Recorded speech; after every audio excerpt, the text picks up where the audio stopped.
오늘은 스데반의 설교 모세라는 제목으로 말씀을 나누겠습니다. 설교 준비하다가요, 이 수요 예배 설교를 준비하려고 했던 것은 아닌데 어제 이제 설교를 준비하는데 한 사람이 떠오르는 거예요. 그래서 그 예화를 찾으려고 이제 그분을 쭉 검색을 해봤습니다. 김익두 목사님에 대한 부분을 쭉 찾아봤었는데요. 그 김익두 목사님 원래는 제가 찾으려고 했던 예화는 안 찾고 다른 것만 쭉 보다가 이제 어제는 얘기를 못했습니다. 그리고 오늘 얘기를 해야 되겠다라고 생각되었었는데, 이 김익두 목사님이 황해도 출신이거든요. 그리고 원래는 되게 부잣집이었는데 다 망하고 나중에 그 망한 상처 때문에 깡패가 됐어요. 깡패, 유명한 깡패. 하도 험악한 깡패여서 김익두 목사를 안 만나는 게 사람들이 간절하게 기도하는 기도 제목이었다라고 얘기하는데요. 근데 이분이 여자 선교사님의 전도를 받아요. 이 전도지를 나눠주고 있는데 전도지를 받아가지고 바로 그 앞에서 코를 풀고 버려요. 전도가 굉장히 쉬운 거더라고요. 이렇게 버리는데 이 여자 선교사님이 그렇게 버리면 코가 썩는다고. 근데 집에 갔는데 이 코가 썩는다는 말이 계속 생각이 나가지고 그것 때문에 교회로 이제 전도를 받아서 예수님을 믿게 됐거든요. 그러니까 우리도 나중에 안 되면 코 썩는다고 그렇게 전도를 하면 될 것 같아요. 근데 이분이 변화가 된 후에 이제 집에서 성경을 읽는 거죠. 집에서 이제 계속 있으니까 옛날에 이제 친구들이 찾아왔어요. 그리고 친구들이 옛날에 하던 방식대로 이제 술 마시러 가자고 그렇게 권을 했습니다. 그랬더니 김익두 목사님이 안 된다고, 그리고 지금은 약을 먹기 때문에 술 못 마신다 그랬습니다. 그래서 무슨 약이냐 했더니만 다 알고 있는 거죠. 나는 지금 신약과 구약을 먹고 있다네. 되게 유명한 일화죠. 신약과 구약을 먹고 있기 때문에 지금 술을 먹을 수 없다고 이렇게 얘기했거든요. 그러니까 성경이 신약과 구약으로 되어 있어요. 이 구약, 신약, 약이라는 말은 약속이라는 거잖아요. 그러니까 하나님과 사람 사이에서 주어진 약속, 그 약속의 책이 신약과 구약해서 성경이 되었거든요. 언약의 책이라고도 그렇게 얘기합니다. 그러니까 우리가 일본과 약속해가지고 그거 하나 약속한 것을 지금 파기하지도 못하고 또 그냥 되게 애매한 상태에서 가는 이쪽도 상하고 이쪽도 상한 그런 모습이 있잖아요. 그러니까 약속을 하면은 국가 간에 약속하면 그것이 조금 잘못됐어도 사실은 지켜야 돼요. 이제 책임을 져야 되는 거잖아요. 근데 하나님이 사람과 약속을 했어요. 근데 주로 보면 성경에서 나타난 특성이 뭐냐면 사람은 약속을 항상 파기해요. 그리고 잊어먹고 그리고 하나님에게서 멀어져 가요. 그런데 하나님은 항상 신실하게 그 약속을 지켜가고 있어요. 스데반의 설교가 이 하나님의 약속에 대한 것이 어떻게 진행되고 있는지를 얘기해 주고 있는 거거든요.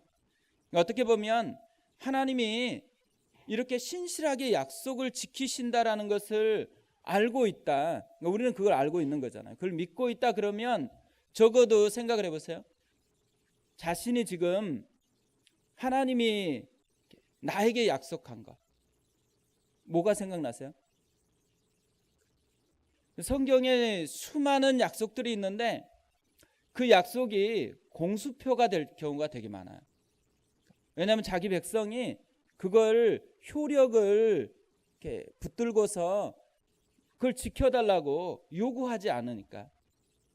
그러니까 그 약속을 요구를 했을 때는 하나님이 그 약속을 지키셔야 되잖아요. 그런데 자기 백성이 그에 관심이 없거든요. 그러니까 우리가 오래 생각해 보세요. 내가 진짜 오래 이 말씀은 붙들고서 가야 되겠다. 그리고 하나님께서 안 들어주시면 어떻게 해요? 따져야죠. 어떻게 공수표를 날릴 수 있냐고. 그러니까 따질 수 있는 그런 약속이 뭘까? 근데 제가 저는 뭐가 있을까 생각하다가 그젠가 기도하기 전에 문득 떠올랐던 이제 말씀이에요. 예레미야 33장 3절 너는 내게 부르짖으라 내가 내게 응답하겠고 내가 알지 못하는 크고 은밀한 일을 내게 보이리라. 옛날 개역 한글은 비밀한 일을 내게 보이리라 이렇게 약속했던 말씀.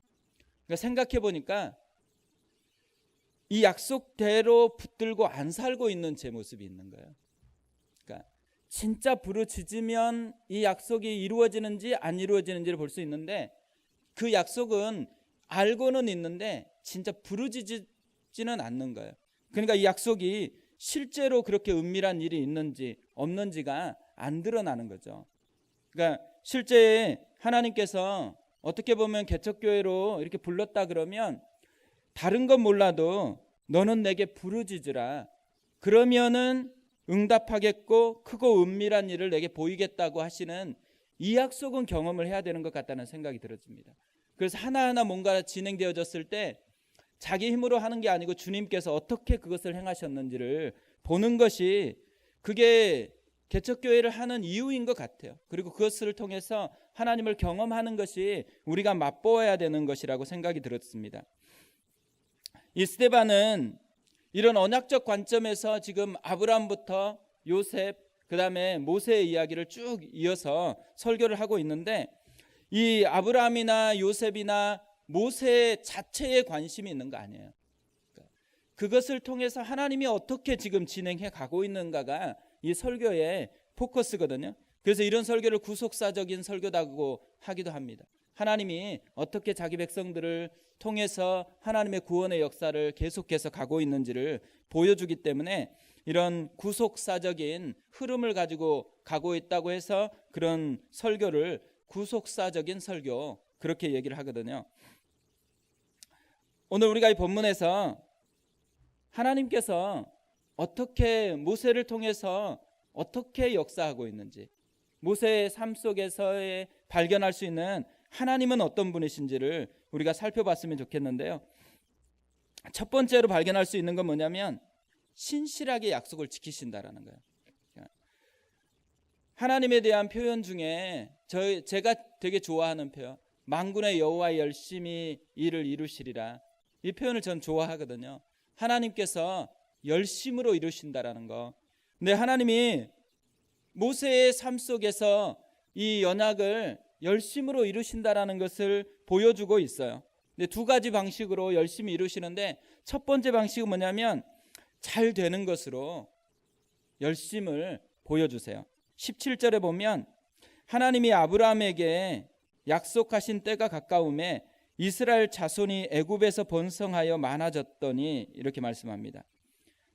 하나님께서 아브라함의 약속을 지키기 위해서 이스라엘 백성 가운데 뭘 주시냐면 번성하여 많아지는 그러니까 번성하여 많아졌다라는 것은 잘 되고 있다라는 거잖아요.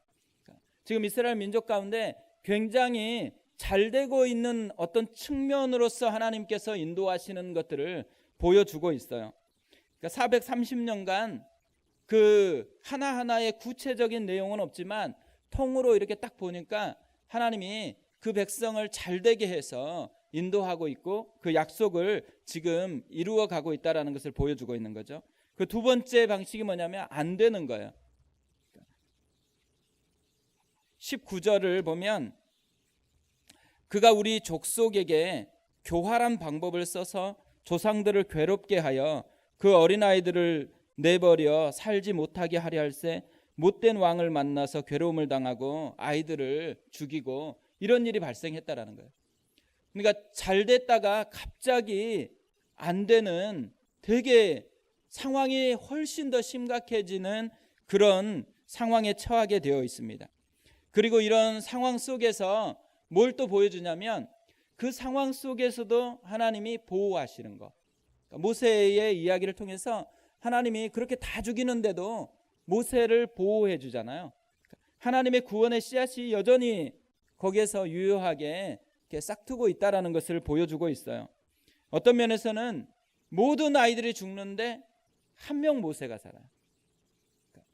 이런 것을 보면 너무 작아서 하나님의 구원의 손길이 안 보이는 것 같거든요. 그럼에도 불구하고 하나님께서 신실하게 그 손을 멈추지 않고 보호하고 있다라는 것, 약속을 지키고 있다라는 것을 보여주고 있다라는 거죠. 그러니까 하나님이 우리 인생에도 그렇게 하신다고 생각이 되어집니다. 하나님의 신실함은 잘 되는 것에서 나타나요. 또 하나님의 신실한 것은 안 되는 것에도 나타나요. 어떤 어려움이 찾아올 때. 근데 그 어려움 속에서 우리가 기대할 수 있는 건 뭐냐면 어려움만 있는 것은 아니에요. 어려움 속에 보호하심이 있고, 어려움 속에 함께 하심이 있고, 어려움 속에서 지켜주심이 있고, 작은 건 줄 알았는데 사실은 그 작은 모세 한 사람 때문에 이스라엘 백성이 이제 진짜로 출애굽을 하게 되는 통로가 되어지거든요. 우리 속에 있는 작은 하나님의 돌보심, 그게 우리 자신을 새롭게 하는 힘이 되어질 수 있도록 하나님께서 그 은혜를 통해서 계속해서 이스라엘 백성을 이끌어 가시는 거죠. 그러니까 어떤 면에서는 우리가 이 하나님을 믿어야 된다고 생각합니다. 잘 되는 데서만 하나님이 아니고 안 되는 데서도 하나님은 여전히 인도하고 있는 거예요. 그래서 합력해서 선을 이루어 가시는 분, 그분이 모세를 통해서 보여주신 하나님이시고 우리의 삶에서도 그렇게 역사하는 하나님이시라는 거죠. 그게 첫 번째 발견한 하나님이고요. 두 번째 발견한 하나님 뭐냐면 자신감이 아니라요, 하나님만 붙잡는 사람을 사용하시는 하나님이세요. 모세 이야기는 40세에 있는 이야기하고 80세에 있는 이야기로 대비돼서 이렇게 설명을 하고 있습니다. 본문을 보면 40세에 모세 가운데 전환이 일어나요. 전환이 일어났는데 오늘 스데반은 특별히 뭐에 포커스를 맞추냐면 생각 두 가지가 변했다고 그렇게 이야기를 합니다. 첫 번째 변한 생각이 뭐냐면 23절에 보면 나이가 40이 되매 그 형제 이스라엘 자손을 돌볼 생각이 나더니 이렇게 얘기해요. 40세에 이전까지는 자기가 왕궁에서 화려하게 살았잖아요. 그런데 지금 그의 형제 이스라엘 자손을 돌볼 생각이 40세에 났다라고 얘기를 합니다. 그리고 또 한 가지 생각의 전환이 일어나는데 25절에 그것이 나와 있습니다. 그는 그의 형제들이 하나님께서 자기의 손을 통하여 구원해 주시는 것을 깨달으리라고 생각하였으나 사명, 자기의 사명이 깨달아졌어요. 이 두 가지 전환이 모세에게 일어났습니다. 그런데 이 모세가 왜 40세에 이 생각을 했을까요? 모세가 이렇게 생각한 데는 어떤 근거가 있을 거 아니에요. 그러니까 아무런 근거가 없는데 갑자기 생각이 바뀔 리는 없습니다. 근데 오늘 스데반은 이 순서상으로 설교를 하면서 마치 모세가 40세에 이렇게 생각이 전개되게 하는 요인이 그 앞절에 있는 것처럼 뉘앙스를 보여주고 있습니다. 22절에 보면 모세가 애굽 사람의 모든 지혜를 배워 그의 말과 하는 일들이 능하더라 이렇게 얘기해요. 그러니까 사실 출애굽기에 보면 이 표현이 없어요. 출애굽기에는 없는 표현인데 그런데 스데반은 지금 설교를 하면서 이 표현을 삽입을 했어요. 삽입했다라는 것은 뒤에 있는 그 전개를 하기 위해서 발판을 삼았다고 생각을 합니다. 그러니까 스데반이 바라볼 때 모세 가운데 지금 생각이 전환되었던 것은 이전에는 두려움 때문에 안 했는데 지금 담대해졌어요. 담대해진 근거가 뭐냐면 그가 지금 받았던 교육들 그리고 자기 속에 있는 장점, 말과 하는 일들이 능하더라 이렇게 얘기해요. 사실 출애굽기에 보면 모세가 하나님을 만났을 때 계속해서 얘기했던 못하겠다고 얘기한 주제 하나가 뭐냐면 말에 능력이 없다 그러거든요. 그러니까 말이 잘 못한다고 그렇게 얘기해가지고 아론을 붙여주잖아요. 근데 스데반은 지금 모세가 말과 하는 일들이 능했다라고 얘기해요. 그러니까 왜냐하면 왕자 교육을 받았잖아요. 그러니까 왕자로서 교육을 받았기 때문에 말 못하는 왕자가 있을 리가 없잖아요. 리더십을 형성하는데 다 중요한 게 말인데 말로 끌고 가야 되는데 문제는 여기는 말에 능함이 없다고 이제 모세는 끊임없이 고백했는데 실제로 스데반이 봤을 때는 말과 행동하는 하나하나가 능력이 있었다라고 그렇게 설명을 하는 거죠. 그러니까 문제가 뭐냐면요. 지금 40세에 자기 안에 있는 확신, 자기 이 정도 됐으면 하나님 앞에서 이 자기 백성을 건져낼 수 있겠다라는 확신이 들었잖아요. 그랬는데 문제는 그것을 깨닫지도 못해서 백성들이, 그리고 그것이 이루어지지도 못했습니다. 모세가 가지고 있는 하나하나가 나쁜 것은 아니거든요. 자신감 좋은 거죠. 그리고 말 잘하는 것도 좋은 거고요. 또 능력 있는 것도 좋은 거죠. 그리고 더 좋은 건 뭐냐면 자기 백성을 돌아볼 사명감, 사명감이 있다는 건 얼마나 좋아요. 근데 모든 좋은 것들을 다 갖추었는데 하나님은 사용하지 않아요. 우린 대부분 이런 게 안 갖춰져서 문제이고, 그리고 또 하기 싫어하잖아요. 주님을 위해서 살기 싫어해서 하나님께서 쓰고 싶어도 쓰지를 못하는데 모세는 모든 게 갖추어진 것 같아요. 그런데도 불구하고 모세를 하나님께서 사용하지 않습니다. 그리고 나서 80세의 모세를 또 대비해서 이야기를 해요. 80세에 모세의 어떤 모습이 있어요? 모세는 도망자였어요.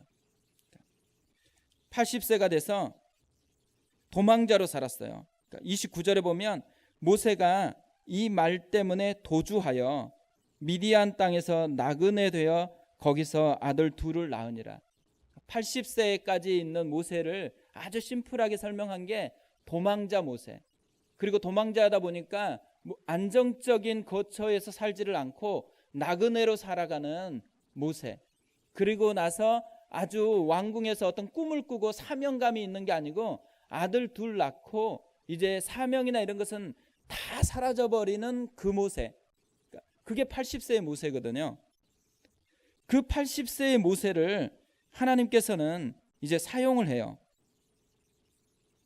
자신감도 다 무너졌는데, 그리고 자기가 갖춘 것도 이제 다 깨졌는데 아무것도 할 수 없다고 생각하고, 또 자기 같은 사람을 통해서는 이제 그런 사명이 성취될 수 없다라고 생각하는 그때에 하나님께서 모세에게 찾아와서 모세를 다시 사용한다라는 거죠.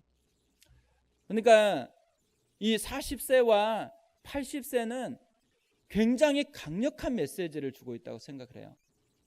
제가 이 본문을 새벽에 묵상하다가 이거는 뭐 저한테 하시는 메시지 같았어요. 그러니까 이거는 다른 분은 어떤지 모르지만 하나님이 뚜렷하게 저한테 이 메시지를 하신다라고 그렇게 여겨졌습니다. 분당 우리 교회에서 개척을 하니까요. 분당 우리 교회라는 그런 타이틀이 있잖아. 그리고 교회에서 또 오래 있었으니까 오래 있었다라는 또 관계나 많은 훈련생이 있고 또 좋은 관계가 있다라는 타이틀이 있거든요.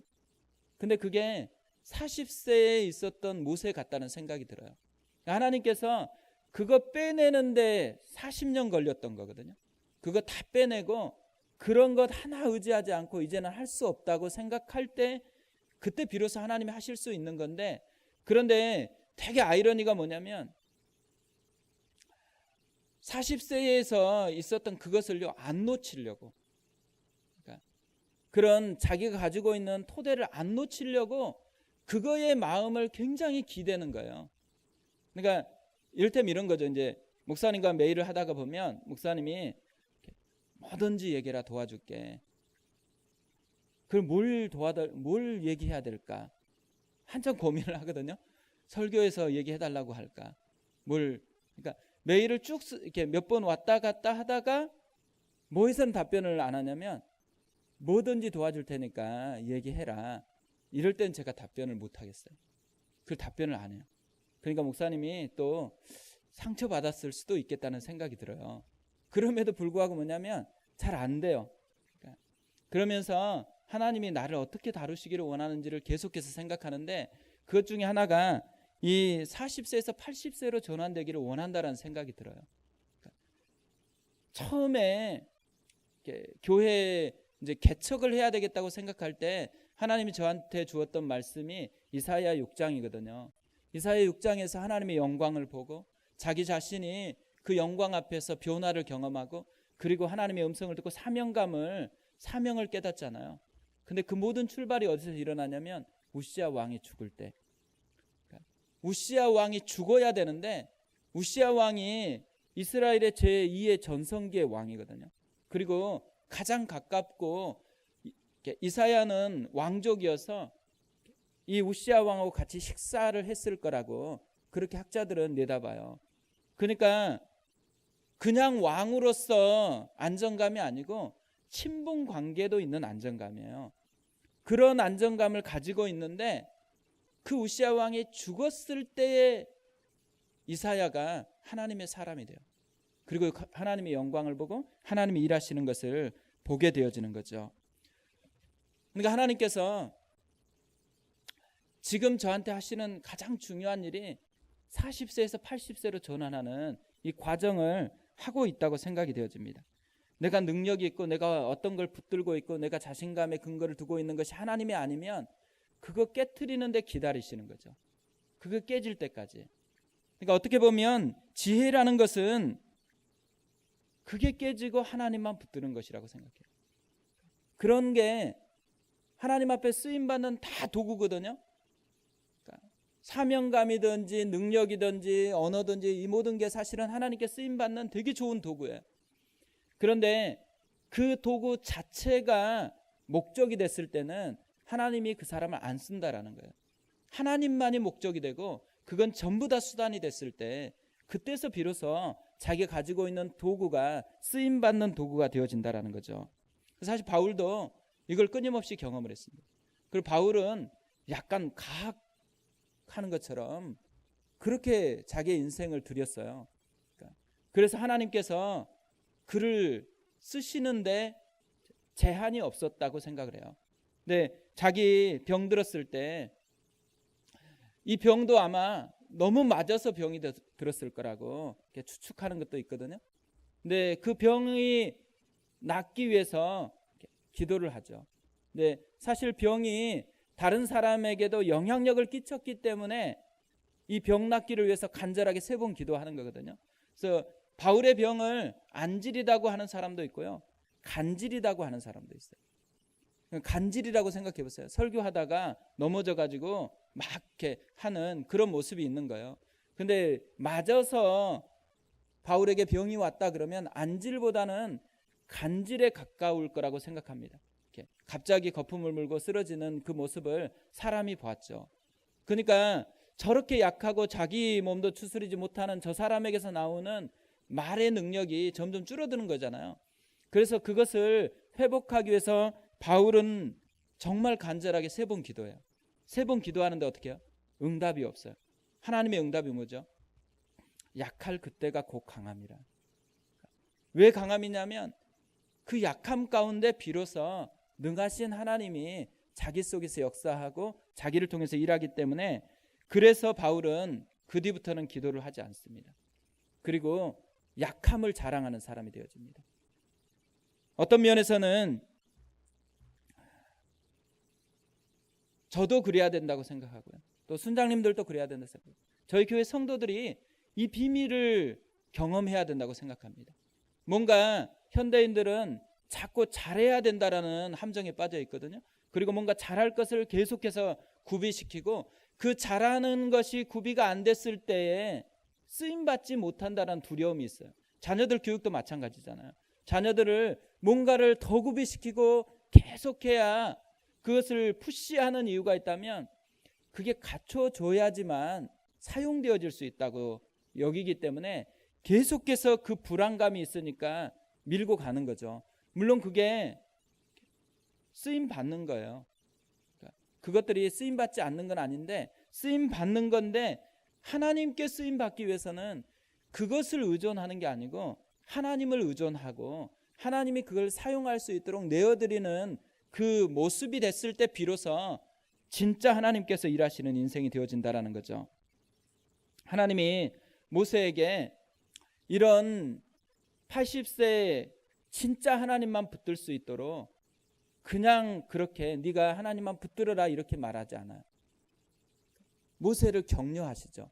모세를 격려한 게 오늘 떨기나무 불꽃 가운데서 하나님이 천사를 보내서 나타나시는 거예요.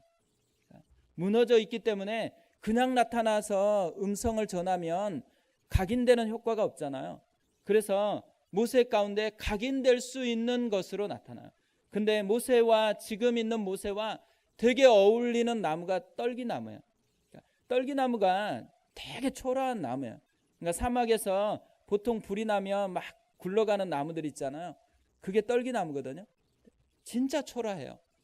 그 초라한 나무 위에 불꽃이 임했는데 안 타니까 모세가 신비해서 다가오잖아요. 그 떨기나무와 자기가 같은 사람이에요. 아주 초라한데 그 초라한 위에 불이 있으니까 어떻게 돼요? 쓰임 받잖아요. 새로운 눈을 열어주면서 격려하시는 게 있죠. 그리고 그곳에 왔을 때 거룩한 땅이라고 하시면서 신을 벗으라고 그렇게 도전합니다. 신이라는 것은 해석이 되게 다양하지만 신은 기본적으로 본인이 신고 살아왔던 모든 인생을 포함하고 있다고 볼 수 있거든요. 그러니까 이 모세가 살아왔던 옛적, 그리고 40세에는 자신감이었어요. 근데 지금 80세 이전까지는 뭐예요? 무력감, 상처, 왜 그렇게 자기를 버렸을지, 다 이 상함들이 다 어우러져 있는 게 신발이에요. 그 신발을 벗으라고 합니다. 자신감의 신발도 벗고 또 상처, 무력감, 나는 안 된다라는 그런 신발도 벗으라는 거예요. 그리고 신발을 벗으라는 이 말 속에서는 주인을 바꾸라는 의미가 있거든요. 당시의 신발은 주인이 신었고요. 노예들은 신발을 벗었어요. 그래서 이전까지는 자기 의지와 자기가 주인 돼서 살아왔다면 지금부터는 하나님이 주인 되어서 하나님의 노예로 그렇게 살아가라는 거죠.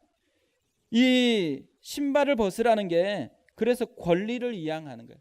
자기 권리를 하나님께 다 맡기고 하나님이 뜻하시면 그 길을 가겠다고 고백하는 사람이 되라는 거죠. 그 사람 가운데 하나님이 비로소 사명을 주시는 거예요.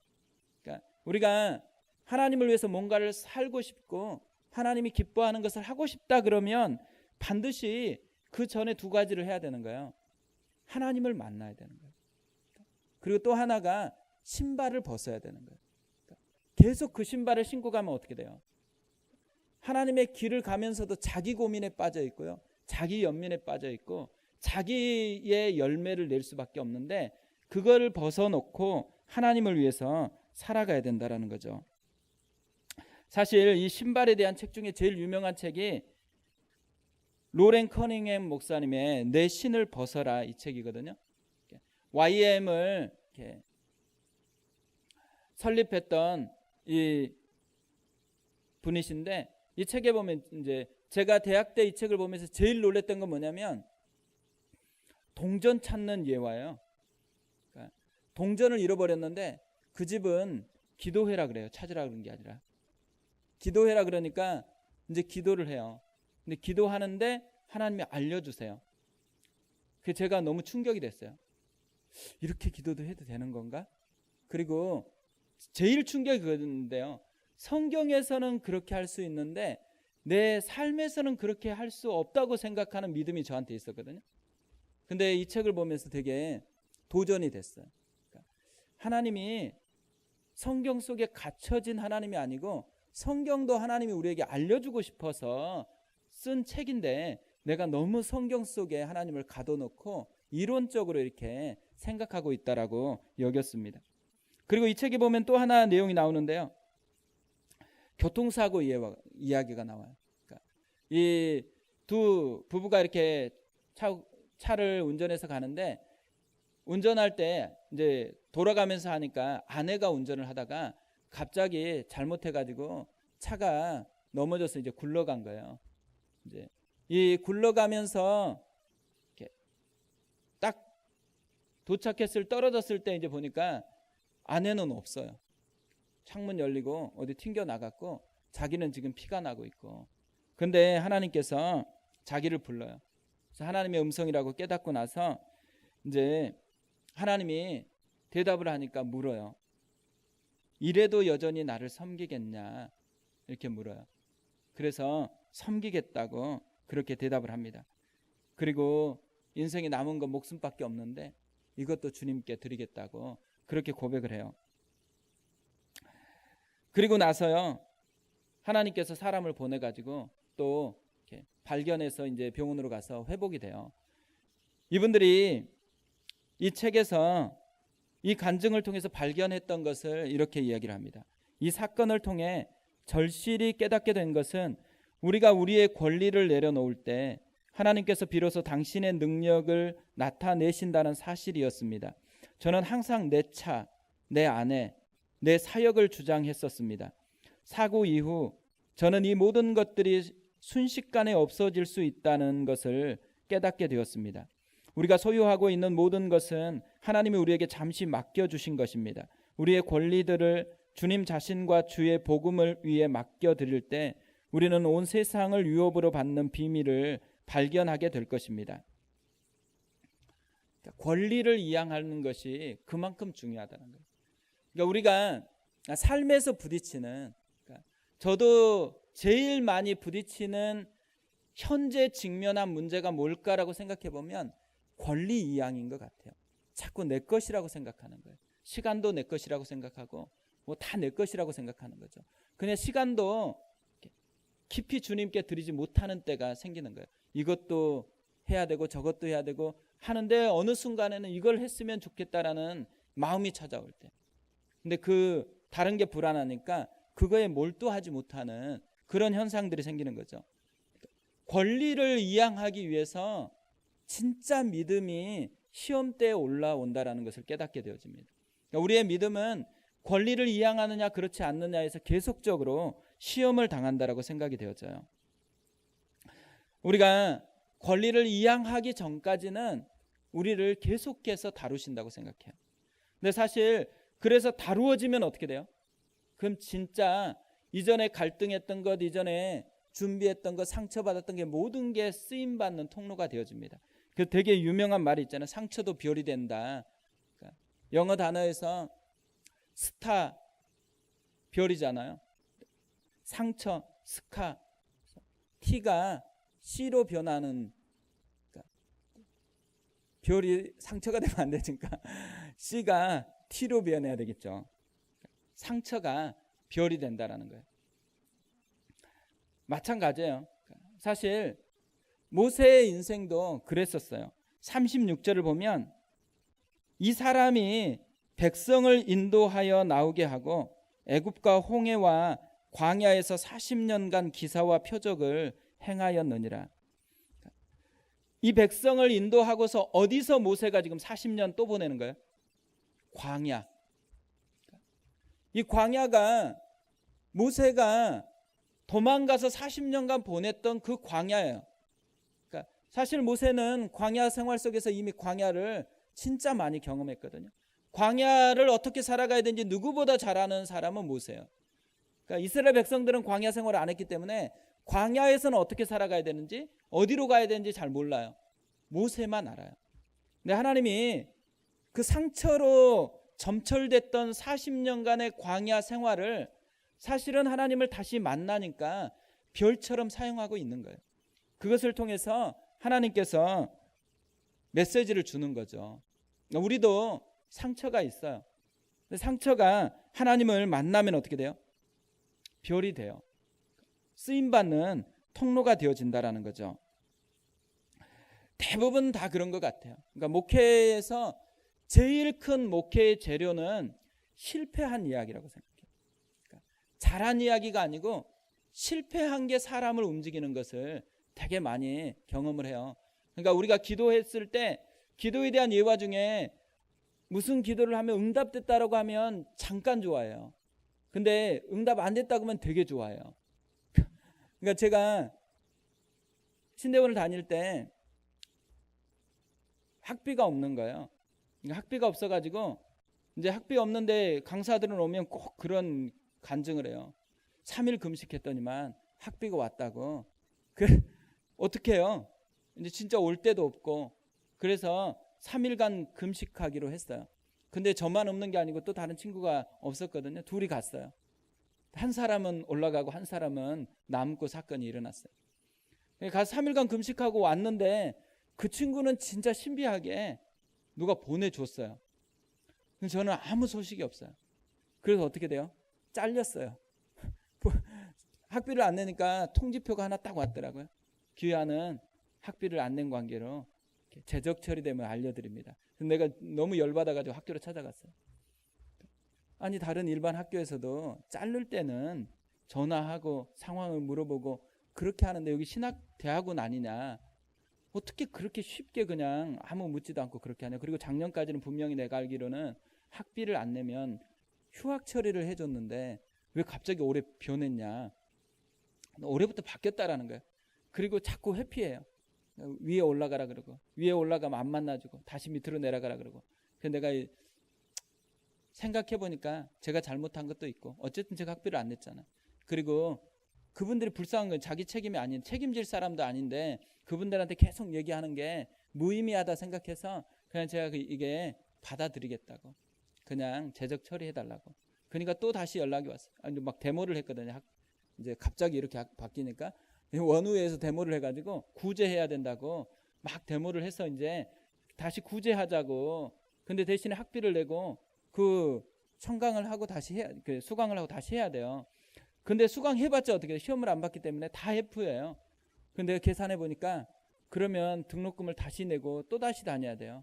차라리 그냥 잘리고 다시 입학해가지고 입학금만 내고 가는 게 더 계산이 더 낫겠다 생각해서 잘리고 다음 해에 다시 이제 입학 면접 다시 보고요. 다시 재입학해서 또 들어갔어요. 그러니까 참 어떤 사람은 진짜 기도하면 약속대로 응답을 해주세요. 근데 어떤 사람은 안 해주세요. 안 해준 사람이 다른 사람이었으면 좋겠지만 저예요. 그러니까 이게 되게 난감하더라고요. 근데 그때는 진짜 이게 왜 그랬을까? 그게 참 힘들었거든요. 근데 목회를 해보니까 그때 안 해준 게 진짜 대박이더라고요. 그래서 힘들어하면 안 했던 얘기해요. 그러면 그 위로를 받는 거예요. 그리고 위로받을 때 뭐 기도가 응답 안 됐다라는 그 앞에 뭐가 있어요? 아, 목사님도 되게 힘들게 살았구나. 그러니까 힘든 걸 안다라는 거. 그게 위로가 되나 봐요. 그러니까 없어가지고 이제 등록금도 못 냈고 또 나중에 등록을 했지만 돈이 없잖아요. 밥 먹을 게 없잖아요. 아침을 굶어요. 근데 책을 사야 돼요. 그럼 점심을 굶어요. 물 먹고 이렇게 또 다니던 그런 때가 이제 신대원 시절이거든요. 그 맨날 그런 건 아니에요. 또 하나님이 주실 땐 주시고 그래서 다녔는데, 그런데 그때 이제 힘들었던 시절이 그때는 힘들었어요. 근데 목회를 해보니까 그게 진짜 좋은 재료예요. 그리고 힘든 사람의 마음을 조금이라도 이해할 수 있는 그런 재료죠. 어떤 면에서는요, 우리가 삶에서 하나님께서 힘겨움을 주신다고 생각해요. 힘겨움을 안 주는 사람은 이렇게 표현하면 힘들지만 저주받은 인생일 수도 있어요. 그러니까 너무 힘든 게 없다. 왜냐하면 사생자라 그랬잖아요. 그러니까 하나님께서 우리에게 힘든 일을 주세요. 힘든 일이 뭐예요? 상처인데 한자만 바뀌면 스타예요. C가 T로 바뀌는 거. 근데 모세는요, C가 T로 바뀌는데 40년이 걸렸어요. 우리는 40년 걸려서 C를 T로 바꾸라고 지금 성경이 기록한 건 아니잖아요. 지금 그것을 하라는 거예요. 지금 내가 붙들고 있는 자신감, 내가 붙들고 있는 상처, 내가 붙들고 있는 것들에서 어디로 눈을 향해야 돼요? 하나님. 하나님만이 우리를 붙들어 주셔야 되고 하나님만이 우리의 답이고 하나님만이 일했을 때 그때 비로소 역사가 일어난다라는 거죠. 그게 하나님 우리에게 주시는 메시지라고 생각을 합니다. 이 김육두 목사님 그 쭉 읽다가요, 김육두 목사님이 이제 재령읍의 성가 목회를 처음 시작해요. 근데 하자마자 애들까지 막 눈물을 흘리고 회개하고 부흥이 일어나요. 근데 너무 강력한 부흥이 일어나는데 선교사님들을 보니까 여기는 이제 부흥이 어느 정도 되니까 괜찮다고 생각하는데 옆에 신천읍이라는 데가 있었나 봐요. 근데 신천읍은 교회가 안 되는 거예요. 그래서 김익두 목사를 이제 그때는 뭐 전도사도 아닌, 그러니까 전도사죠. 그냥 신학도 안 했는데 이 사람을 불러가지고 설득시켜가지고 신천읍에서 좀 하라고. 그래서 기도하다가 신천읍으로 갑니다. 가서 봤더니만 건물은 있는데 성도가 한 명도 없어요. 그런 데서 이제 시작을 하는 거예요. 근데 6개월 동안 기도를 하는 거예요. 한 사람 보내달라고. 한 사람 보내달라고 계속 기도했는데 6개월 만에 한 사람이 왔어요. 근데 이 사람이 보니까 여자분이신데 행색이 진짜 초라한데요. 반신불수. 그런 분이 찾아왔어요. 그러니까 6개월 동안 간절히 기도했는데 그런 사람이 오니까 마음이 좀 상하잖아요. 잠깐 상했다가 회개하고 또 감사를 하고 그리고 나서 또 기도를 시작하는 거예요. 계속 이 두 분과 이제 한 명 왔으니까 둘이서 이제 기도하는 거죠. 6개월이 지났어요.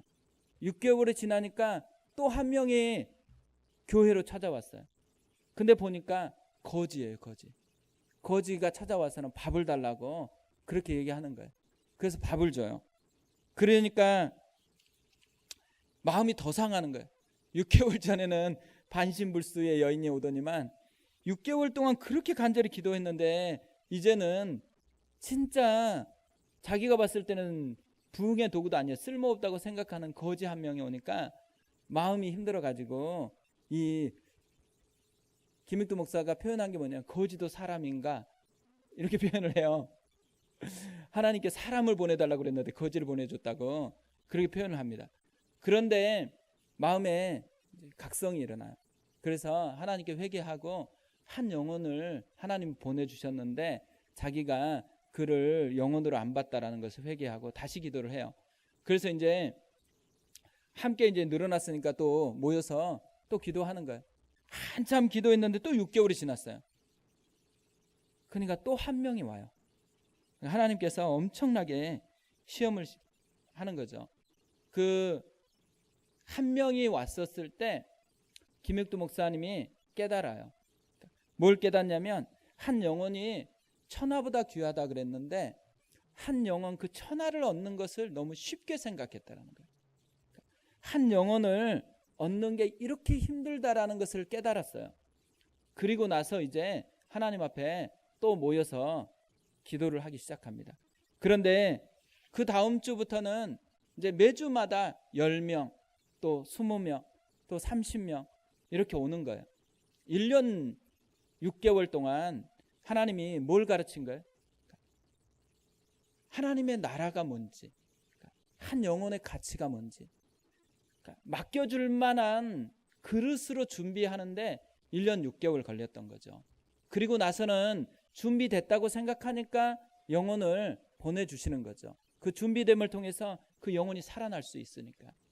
그러니까 하나님께서 교회를 준비시킨다라고 할 때, 그리고 또 이 말씀 보면서 그런 생각이 들었어요.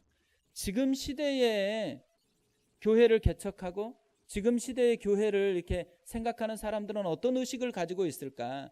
그리고 나는 지금 어떤 의식으로 지금 교회를 생각하고 개척을 하고 있을까? 이렇게 생각해 보니까요. 이렇게 하기 싫은 거예요. 6개월 기도했는데 한 명 오고 6개월 기도했는데 한 명 오고 6개월 기도했는데 또 한 명 오는 이런 구조를 싫어하는 거예요, 사실. 그런데 이때는 이게 가능했던 거예요. 사실 하나님께서 바꾸고 싶은 것은 많은 것이 아닌 것 같아요. 그러니까 모세도 C에서 T 한자 바꾼 거잖아요. 그런데 40년 걸렸잖아요. 우리가 하나님이 원하는, 진짜 하나님이 이걸 원하는 것 같다라고 생각했을 때 그것을 굴복하기만 할 수만 있다 그러면 그 다음에는 그것이 열매로 하나님 앞에 드러날 수 있다라는 거죠.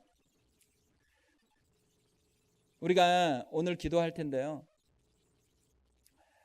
첫 번째로는 자기 자신을 위해서 기도했으면 좋겠습니다. 기도해야 될 것은 모세를 통해서 말씀하신 것. 하나님 지금도 신실하세요. 그리고 그 약속을 지금도 지켜가고 있습니다. 잘 되는 것과 안 되는 걸 통해서 하나님이 그분의 약속을 지켜가세요. 또 하나님께서 자기가 할 수 있다고 자신감이 충만했고 사명감도 있었고 다 있었지만 그걸 쓰지 않으세요. 뭐가 부족했냐면 그것 때문에 하나님을 붙드는 게 부족했어요. 하나님만 붙들고 그걸 봤으면 쓰셨을 거예요. 하나님만 보고 그 하나님만 붙드는데 40년 걸렸다라는 거잖아요. 우리에게 지금 해야 될 것은 그거예요. 하나님 외에 붙들고 있는 것, 하나님 외에 의지하고 있는 것을 끊어야 된다라는 거죠. 그리고 진짜 하나님을 붙들기 시작하는 것, 그거에서부터 하나님의 역사가 일어나고 거기서부터 하나님의 나라가 시작된다라는 거죠. 그래서 우리 가운데 하나님 내 안에도 내가 헛된 거 붙들고 있으면 그게 바뀌어지게 도와주옵소서. 하나님 내 안에 우시아 왕이 살아있으면 하나님 우시아 왕이 죽게 도와주시옵소서. 우리 각자가 다 다를 거라고 생각합니다. 하나님 그것이 죽고 주가 내 안에 사는 주님의 영광이 진짜 내 안에서 역사하는 그런 은혜를 주옵소서. 우리 같이 한번 기도하도록 하겠습니다.